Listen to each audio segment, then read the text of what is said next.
Hi అండి. ఇవాళ నేను బెండకాయ పచ్చడి చేశానండి. అసలు ఎంత బాగా కుదిరిందంటే అంత బాగుంది. పచ్చడి తింటుంటే తినబుద్దయింది. నేను 3 రోజులు తిన్నానండి ఆ చట్నీ. బయటనే పెట్టా, మళ్ళీ ఫ్రిడ్జ్లో కూడా పెట్టలేదు. చాలా చాలా బాగుంది. మీరు కూడా చేసుకుని తినండి. నెయ్యి, దీంట్లో నెయ్యి వేసుకుని తింటే ఇంకా బాగుంటుంది. కాదు, నాకు నెయ్యి పడదు కాబట్టి, స్మెల్ పడదు కాబట్టి నేను వేసుకోలేదు. మీరు వేడి వేడి అన్నము, ఆ పచ్చడి, నెయ్యి వేసుకుని తినండి. ఎంత బాగుంటుందంటే అంత బాగుంటుంది. బెండకాయలండి. నేనైతే అరకేజీ తీసుకున్నాను. మనం తెచ్చుకునేటప్పుడు ఏం చేయాలంటే మరీ లేత వేయొద్దు, మరీ ముదిరి లేకుండా మీడియంలో తీసుకోండి. అప్పుడు మనకి పచ్చడి నూరినా కూడా జిగురు జిగురుగా ఉండదు అన్నమాట. కొంతమంది జిగురుగా ఉంటేనే ఇష్టపడతారు. నేనైతే ఎప్పుడు జిగురుగా ఉంటేనే ఇష్టపడతాను. నేను, మా చిన్న అబ్బాయి బెండకాయ కూర బాగా తింటాం. అవి మనం చూసుకొని తీసుకొని చక్కగా కడిగేసి కోసుకొని వాటిని వేయించుకోవాలన్నమాట. మా పిల్లలు చిన్నప్పుడు తీసుకురా అంటారు దొండకాయ కానీ బెండకాయ కానీ అంటే, లేడీస్ ఫింగరా జెంట్స్ ఫింగరా అని అడుగుతారు. లేడీస్ ఫింగర్ అంటే ఇవి, జెంట్స్ ఫింగర్ అంటే దొండకాయలు అంట. అలానే వాళ్ళు చూడండి, ఆ సైజు ముక్కలు అయితే సరిపోద్ది. మనం అరకేజీ తీసుకున్నా కదా, ఒక 100 గ్రాములు పచ్చిమిర్చి తీసుకున్నా. 100 గ్రాములు కొంచెం తక్కువ వేయాలి. 4 టమాటాలు, కొంచెం చింతపండు, ఎల్లిపాయలు, పల్లీలు, ధనియాలు, కొత్తిమీర, జీలకర్ర, ఇవన్నీ మనకు కావాల్సినవి అన్నమాట చట్నీకి. ఇప్పుడు ఏం చేయాలి, ఆయిల్ వేసుకొని పచ్చిమిర్చి కడిగి పచ్చిమిర్చి వేసుకొని కొంచెం దోరగా వేయించుకోవాలి. వీటిని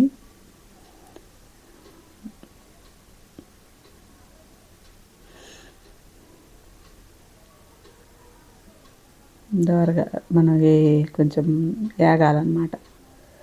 కానీ ఆ రోజు వర్షం పడుతుందని నేను రోట్లో నూరలేదు, మిక్సీలో పట్టుకున్నా. అందులోనే ఒక గుప్పెడంతా కరివేపాకు వేసుకోండి. మిక్సీ కన్నా మనం రోట్లో నూరుకుంటే చాలా చాలా బాగుంటుంది. నేనైతే రోట్లో నూరుదామనే చేసా, కానీ వర్షం పడుతుంది అందుకని మిక్సీలో వేసాను. వీలుంటే మీరు రోట్లోనే నూరుకోండి, చాలా బాగుంటుంది. అది వేగిన తర్వాత చింతపండు వేసుకున్నాను. మగ్గిన తర్వాత పక్కన పెట్టేసి అదే ప్యాన్లో మనం ఇవన్నీ వేయించుకోవచ్చు. టమాటా వేగినట్టే తీసేసుకొని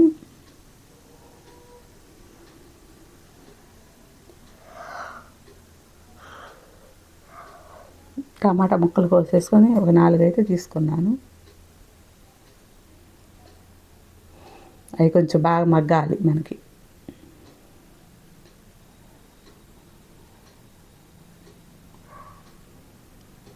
మూత పెట్టుకుంటే ఒక 10 నిమిషాలు మగ్గిపోద్ది. మగ్గిన దాంట్లోనే కొత్తిమీర కడిగేసి వేసుకోవాలి.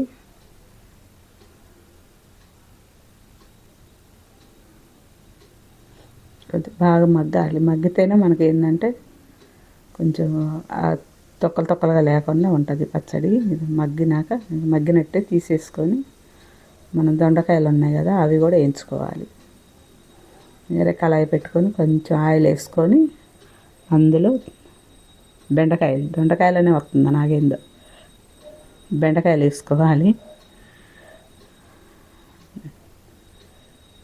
బెండకాయలు కూడా ఏకనివ్వాలండి.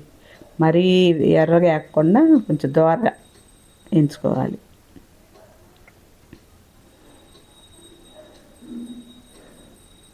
మనం ఇవన్నీ సిమ్లో పెట్టుకొని వేయించుకోవాలంటే కొంచెం టైం పట్టిద్దండి. మంచిగా వేయించుకొని చక్కగా అట్లా మరీ ఆగకుండా అట్లా దోరగా. ఆల్మోస్ట్ అయిపోయింది. మనం ఇవన్నీ ఇప్పుడు పల్లీలు వేయించుకొని కొంచెం ఇది వేయిన తర్వాత ధనియాలు వేసుకోవాలి. ముందే ధనియాలు అయితే మాడిపోతే ఏమో యాగవు. అందుకని మనం ఏం చేయాలంటే కొంచెం వేయించుకున్న తర్వాత మనం దాంట్లోనే ధనియాలు, జీలకర్ర వేయించుకొని అన్నీ కలిపి మిక్సీ పట్టుకొని తాలింపు వేసుకొని తింటే ఉంటుందండి, మామూలుగా లేదు. చాలా బాగుంది, నాకైతే చాలా నచ్చింది. మీకు కూడా చాలా బాగా నచ్చుద్ది. ఒకసారి చేసుకొని చూడండి. కానీ నెయ్యి వేసుకోండి, మీరు తినేవాళ్ళు ఉంటే నెయ్యి వేసుకొని వేడన్నంలో ఎలా ఉందో మీరు చేసుకొని నాకు కామెంట్స్ పెట్టండి. చాలా బాగుందండి చట్నీ మాత్రం. తప్పకుండా చూసి మీరు చేసుకొని ఎలా ఉందో నాకు కామెంట్స్ పెట్టండి. నచ్చితే లైక్ చేయండి, షేర్ చేయండి, సబ్స్క్రైబ్ చేసుకోండి. చూస్తున్నారు కానీ సబ్స్క్రైబ్ చేసుకోలేదు ఫ్రెండ్స్.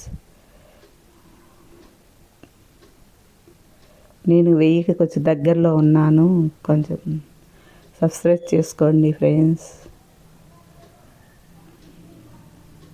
నా ఛానల్ని కూడా కొంచెం ముందుకు తీసుకెళ్ళండి. ముందు అవన్నీ మిక్సీ పట్టుకోవాలి. ధనియాలు, పల్లీలు, జీలకర్ర పట్టుకొని ఈ ముక్కలన్నీ వేసుకున్న తర్వాత ఉప్పు అన్నీ వేసేసి మనం మిక్సీ పట్టుకొని తాలింపు పెట్టుకున్నామంటే అది అట్లా మరీ మెత్తగా అయితే పట్టొద్దండి. మీరు ఇంకొంచెం గరుకుగా ఉన్నా, కొంచెం మెదక్కుండా ఉన్నా పర్వాలేదు. ఇది మిక్సీగా ఒక తిప్పి తిప్పేసరికి అలా అయింది. రోట్లో అయితే మనకి ఎంత కావాలో అంత నూరుకోవచ్చు. అదండి, చూడండి చూడటానికి ఎంత బాగుందో, తింటే కూడా అంతే బాగుంటుందండి.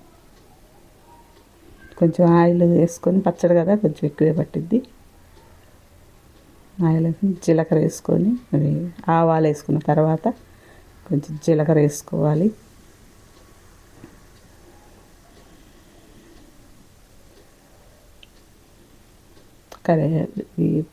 ఎండుమిర్చి వేసుకుంటే చాలా బాగుంటుందండి పచ్చడి.